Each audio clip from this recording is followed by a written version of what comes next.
welcome everybody. It's a delight to be here. Thursdays come around so quickly, don't they? Unfortunately today we are absent two of our blondes, which you may have noticed. So unfortunately Carol Ann wasn't able to join us because she's currently at a press event, which I hope she'll tell us all about next week. And then we've just had poor Sam, bless her, whose son's been taken to A&E as a result of a football accident. So Sam, we really hope that Teddy's okay, and let us know how he gets on. And we're thinking of you, my lovely. And we're joined today by the fabulous Sindy Kaur, who I have the privilege of introducing you to shortly. But before we get there, we're going to do our usual, which is, how's the week been going for you so far? So lovely Penny, I'm going to start with you, please. Yeah, it's been really good. I've been on a sort of self-discovery. I did this, we do this in little moments throughout our life, isn't it? But I wanted to really look into my physical health a lot more, my sleep, the feelings where you're physically feeling drained, all of that sort of thing. 'Cause mentally, I feel strong and good.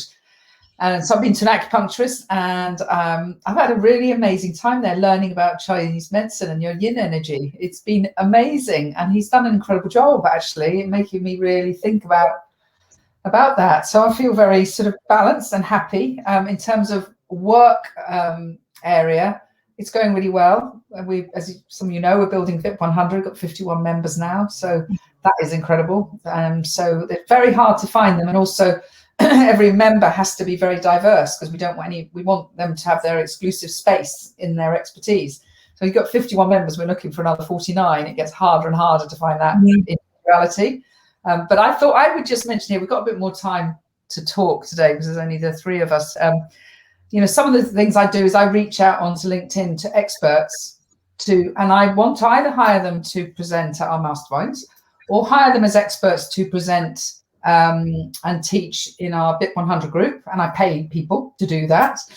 And it's a really nice message. And I just thought I would talk just briefly, because some people might have this problem with selling, because you're reaching out to people ultimately because you believe in what you do, like Sindy, fantastic, like you, Kim. You want to help people. And I think my message is quite good. And I got this quite abrasive message back from someone. And I thought, how am I going to handle this? Because I don't get this very often. And he basically just said, I know you're basically selling to me. I'm not naive. I fully understand your sales approach here. And I thought, that's interesting, because actually I was reaching out to him as a connection because I thought he would be quite good as an expert for us. So I was actually looking to hire him. But that immediately put me off him massively, because I thought that's actually quite rude. And ultimately, we're all small businesses. We're all wanting to reach out. And even if I was trying to reach out, why are we all so terrified of somebody selling to us when that's what makes the world go round? And I know we don't like sales, but everybody has a problem.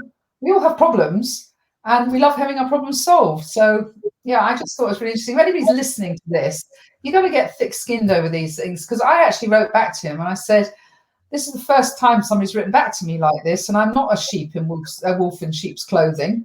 But don't worry, I'll disconnect if you don't like my energy. And he wrote back a really apologetic message saying, I absolutely know you're not. I'm just having a bad day. And it was interesting that if you actually do go back into the conversation with someone, you give them a chance to maybe stop themselves from looking quite so defensive and difficult. And actually, we've ended up having a lovely conversation. So I just thought I'd share that because it's right there happening today.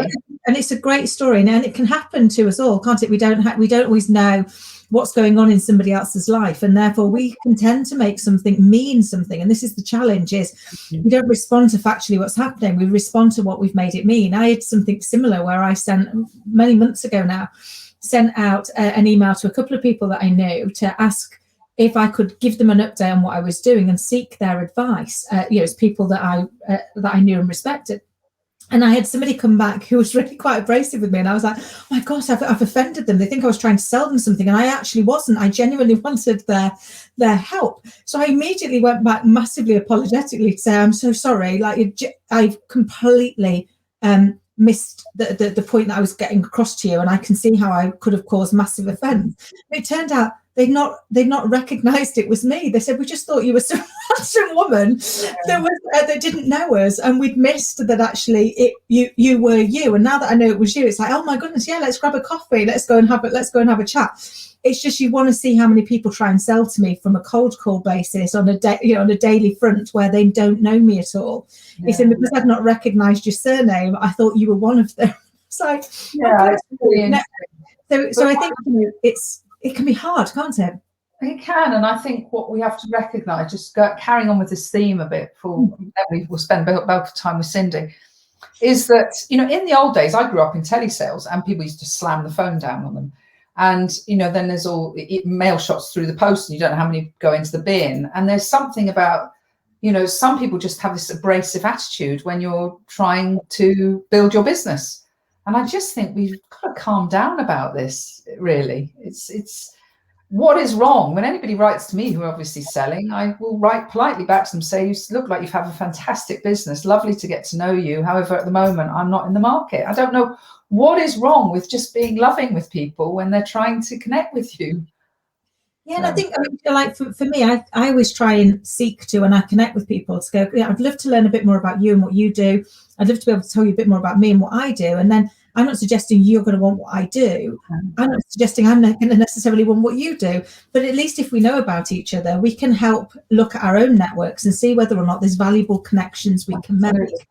And that's the power. That's the power. I think it's the seeking to understand. It's like, I co-host, as you know, a networking group, and I'm always very clear in that. I don't tell anybody what I do.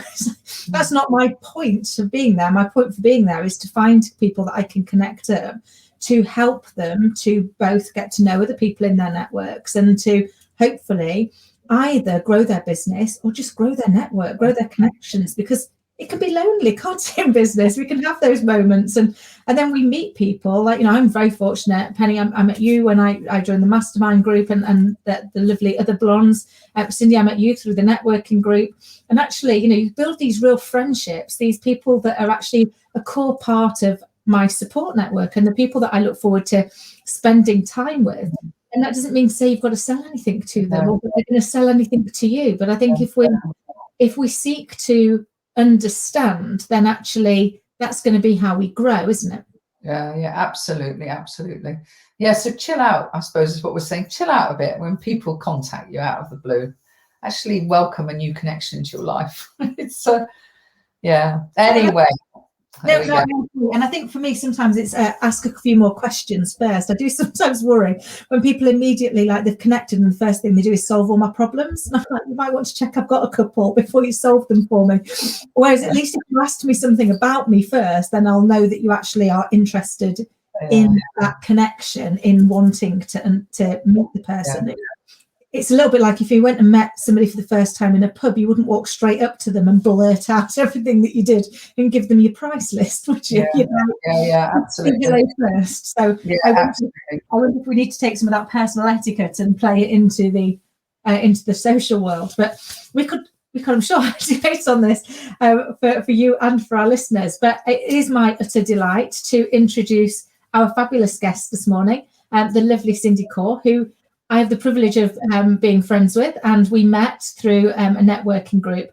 Sindy's got one of the most fascinating stories that I always find really inspiring. I love that way that you actually built your career through your corporate life, working in kind of branding and marketing, which I know you're going to share with us. And then you overcame the challenges. When somebody told you couldn't do something, you were like, no, actually, I want to do that. And went and became a makeup artist, and then started to really work on the fact that very often, particularly for women, we can use our makeup as a mask. I know I certainly do. Nobody in the world needs to see me without my makeup on, apart from my poor child, who's getting quite used to it. But we do put this mask out to the world, but actually it's about what we do behind, isn't it? So, Sindy, welcome, my lovely. Can you share with us a bit about your journey so far, please? Yeah, absolutely. So my background is in corporate marketing in the beauty industry. And so I worked for one of the UK's leading health and beauty retailers for, it was like 13 years. And so I was international marketing manager and global trends manager for beauty. And on the outside, it looked great. You know, I got to work with celebrity makeup artists, trends prediction agencies, got to travel the world looking for cool products, and traveling business class, staying in 5-star hotels. So it looked great on the outside. But what people didn't know on the inside was that all this striving for pay rises and promotions was driven by low self-esteem. I had to prove to other people that I was good enough because I didn't actually believe it. And so I'd work really hard. I'd get my promotions and then I'd feel like a fraud. The imposter would come up. And so I wouldn't really enjoy it. And then when it came to, I think it was 2003, things went belly up. I had a huge burnout. And I went from literally being a workaholic, working sometimes 60-hour weeks, to not being able to sign my name on a piece of paper because I thought, well, what do I write? I'd just completely gone. And I remember the first 3 weeks, I lay in bed just looking at a white ceiling. And if I looked at a colour stronger than white, I physically threw up. And it's almost as if everything had gone. So overnight, you know, I'd lost my job, my title, my identity. What happened? You know, I was signed off work for 8 months. And then at the end of that 8 months, there was a huge restructure and our whole team got made redundant. So it's almost as if this whole mask, this whole identity that I'd spent 13 years creating suddenly just crashed. I had no idea who I was. And so I went into depression. I had anxiety, I had panic attacks. And I'd burnt out so badly that my GP at the time said to me, Cindy, said, you've got to come to terms with the fact that you might never be able to work again. I chose not to believe. Because by this time, I'd actually started working with my own life coach to just try and make sense of what was going on. And what I learned was how powerful our belief system can be in shaping our perceptions of reality. So our belief system can either help us to create stories in our head and keep us stuck where we are, or it can almost set ourselves free and help us to create new stories and new belief structures around where we want to go. So I chose not to believe that I was never going to work again. And I carried on working with my coach for several more months. And the changes that I felt on both a physical and a mental level was so profound that then I took some of my redundancy money and I spent a year retraining as a coach myself and shifted some of the stuff around low self-esteem that was going on. And so basically now I help other people on that journey through a coaching program called Your Power Behind the Mask.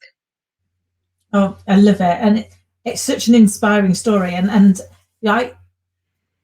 whilst I didn't get myself into that space, I completely appreciate what it's like when you lose that identity, when you lose that. I remember the first networking group I had to go to when I gone on my own versus being with a big corporate title. And I remember sitting outside going, you can't go in there, Kim. No one's going to want to talk to you because you've not got this thing to hide behind that says I've got a big brand that pays me to do this big job.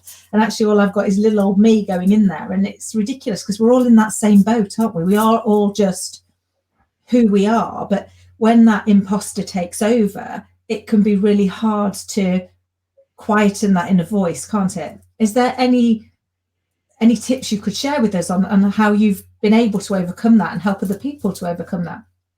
Absolutely. So, you know, I'm just thinking, but one of my clients has just come into mind.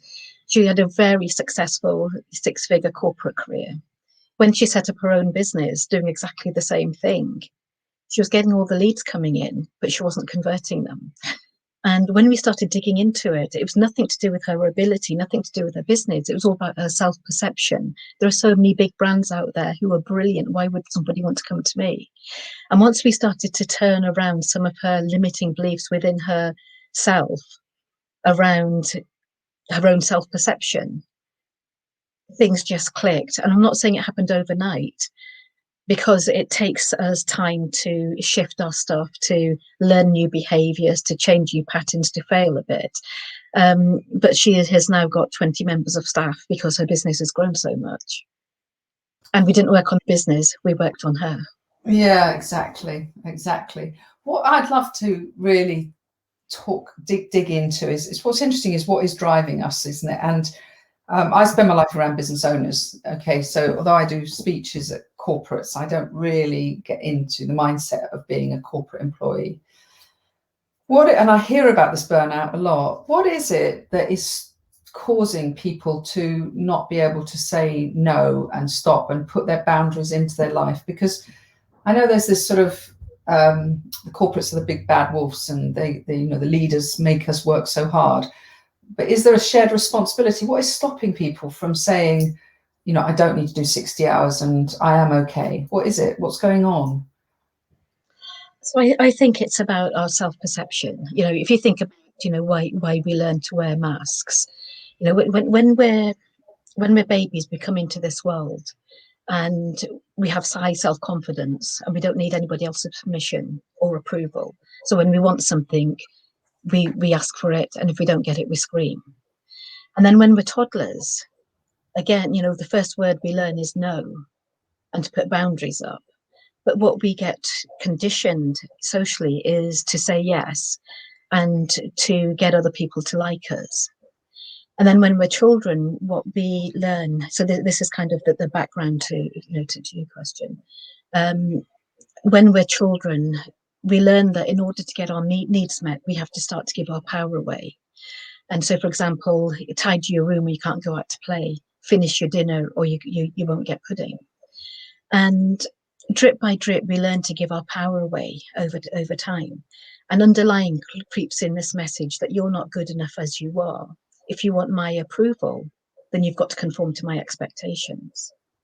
What nobody tells us when we're a teenager and we become more self-sufficient is that we can take that power back. So what we end up doing is we carry on giving that power away in relationships, whether it's business relationships or personal relationships at work, when we want promotions, and we learn that we've got to conform to what other people expect us to be in order to gain that approval, to get our needs met. And you know, so when I look back to my corporate life, I could, if you took me now into that position, the outcome would be very different, because now I've got boundaries, now I've got self-esteem, now I don't need other people's approval, now I've got some experience behind me. So I think it is a shared responsibility. Yeah, that's really interesting. So corporates, and I know, Kim, you're working with corporates in leadership as well. So corporates are, you know, they want to help people, they want to empower, they want self-empowered people ultimately. Is this down to the type of leadership and development they're doing? Should they be doing more about helping people to have those skills? I'm going to be really honest. I think so. What I experienced was people at the top of corporate, brilliant, entrepreneurial, really wanting people to come on. Then you'd get people on the ground who, again, were brilliant. What I found was that sometimes you could get a middle layer of people where if you didn't fit in, well, I might be stepping out of boundaries saying this, but you know, kind of I'm okay doing that. What we found was that sometimes there were groups of people who wanted to impress people above them but didn't want to be threatened by people below. So the people who fitted into that kind of persona, into that sort of clique, if your face fitted, you'd rise, but if not, then sometimes you wouldn't. Yeah. So there's something also, Kim, there must be something here. I know you want to say something, but around parenting, because I was just thinking back, I've got adult children who all have known their boundaries, and I've felt often more controlled by them because, you know, I've never tried to control them in a way, but then they've turned out absolutely fine for it. So there's something about parenting, isn't there, here, right from the very start, I suppose, is there? What do you think, Kim?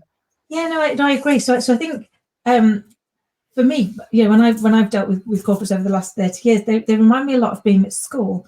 In that you have kind of the popular kids, you have the nerdy kids, and you have the group in the middle that just desperately is trying to fit in. And because it's such a large population of people, you end up almost with those cliques, and therefore whatever we've carried with us from our childhood, whatever we've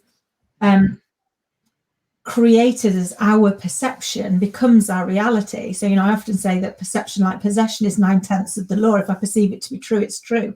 And I spent a lot of my life not feeling good enough for a variety of reasons. I spent most of my corporate life terrified people were going to find out I was just a hairdresser and that I shouldn't really be there, that I didn't really fit in, that I hadn't done what I was supposed to do. I hadn't gone and got the degree. I hadn't got the A levels. I hadn't got the education. I hadn't got the whatever it was.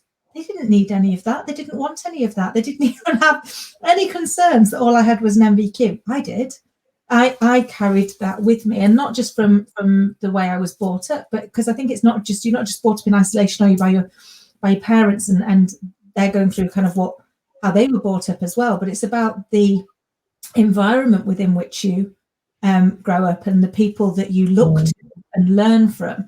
And I think for a lot of mine, I was brought up in a seen and not heard kind of environment. So all of a sudden, moving into corporate life where you had to be heard, seen, was like, oh my goodness, right? Okay, this doesn't feel very comfortable.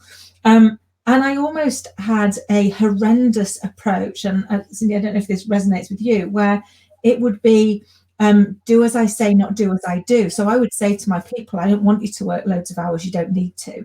Actually, what I want you to be able to do is find that balance, is to be able to, to do the job within the hours within which we pay you. And how do I help you to be the best that you can be? But that wasn't what I was demonstrating. So I was demonstrating working every hour. If somebody rang me at 2 in the morning, I'd answer. And I'd have somebody said, they'd always go, why have you answered? I'm like, why have you rang? I mean, it would be this ridiculous conversation, but I grew up in an internet bank and they expected you to be on call 24/7 at the level I was at. So you were expected to be there to support, because we were small and we wanted to be there for our people. So I think that didn't help, and I'm sure I didn't help a lot of the people that I led over the years, because it was a case of, I'm asking you to do one thing, but I'm demonstrating. You're setting the culture that way, aren't you? So Sindy, when you're helping people now, because what I love about what you're saying is, and I went through it myself, where you have your identity and then you have your truth, and there's this gap in between. It sounds like you help people sort of close that gap and find that freedom within their truth. Is that sort of, am I understanding what you're doing well when I say that? Absolutely, yeah. So, people often come to me and say, okay, I'm conscious, I'm living behind a mask. I've never thought about it like that before. But what do I do? Do I just go and rip it off and get out there and just show everything to everyone? I normally say no.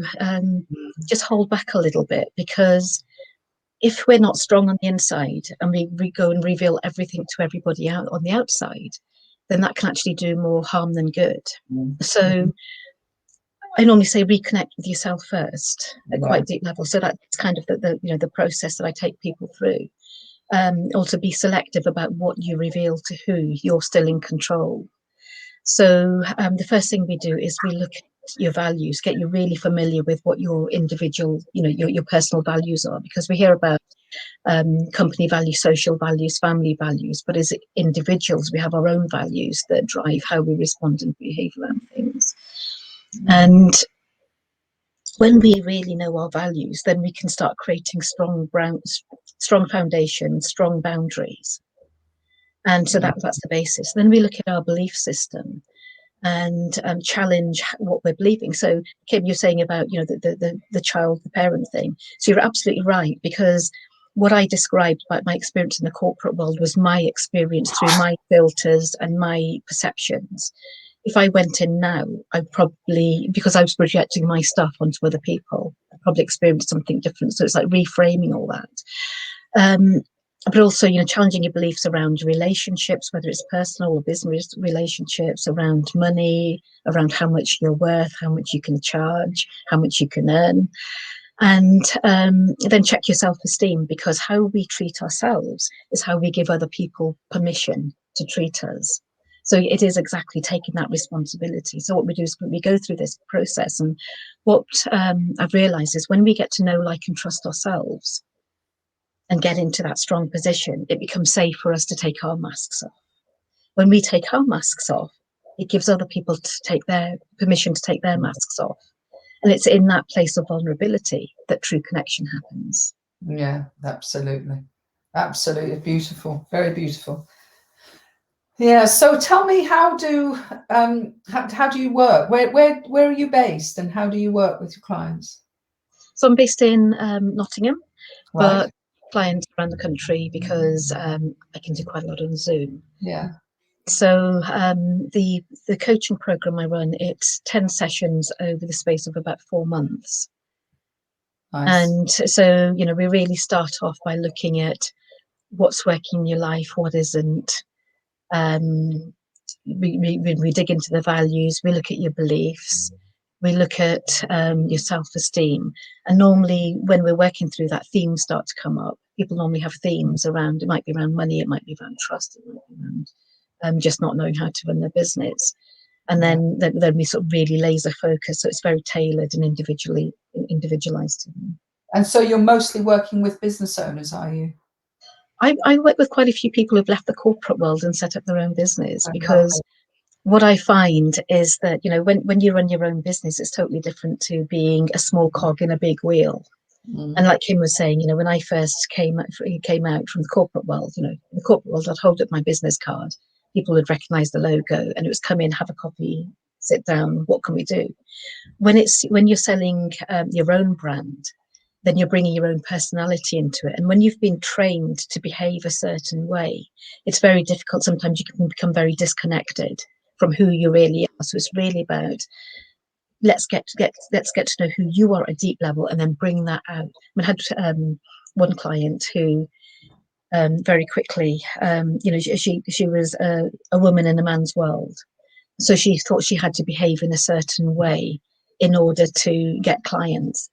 And she was really struggling. Again, when we knocked out that on the head and said, let's bring your values, your belief, let's work with that. And she's now turning over 6 figures. Yeah, brilliant. It's probably very underestimated. I know you've done it, haven't you, Kim? That shift from corporate to business ownership, and you've done it, Sindy, as well. It's probably really underestimated how hard that journey is. I think we just end up very disaligned. I love that, Sindy, what you do is help people journey back to be themselves, because I think, for me, there was almost an element of, in my corporate life, you had to go through the interview to get the job. But once you'd done that, you were in and you sat under the brand, didn't you? Whereas as a business owner, every day is like an interview. Every person you meet, you're trying to demonstrate what value you can bring and how you can help them to solve whatever challenge it is that they need solving, which is kind of what we do when we go for an interview. And who really would love to have a life where every day is an interview? And yet, as entrepreneurs, kind of that is the life we've chosen for ourselves, isn't it? Yeah. And really interesting, as a chartered marketeer, one thing I get people to do is unlearn everything that they've learned. And a lot of people, when especially when they're selling their own brand, it's a case that there's a lot of resistance to marketing and selling. So I say to them, let's forget about marketing and selling, and look at connecting and serving. Change the language, change the energy, change your mindset. All you're doing in marketing is you're trying to connect with people, and then when you're selling, all you're trying to do is serve them. And when it comes to helping them get to the point where they're marketing themselves and then they're starting to sell and negotiate with clients, and I suppose I'm thinking more about people that sell sell the services for time for money type people.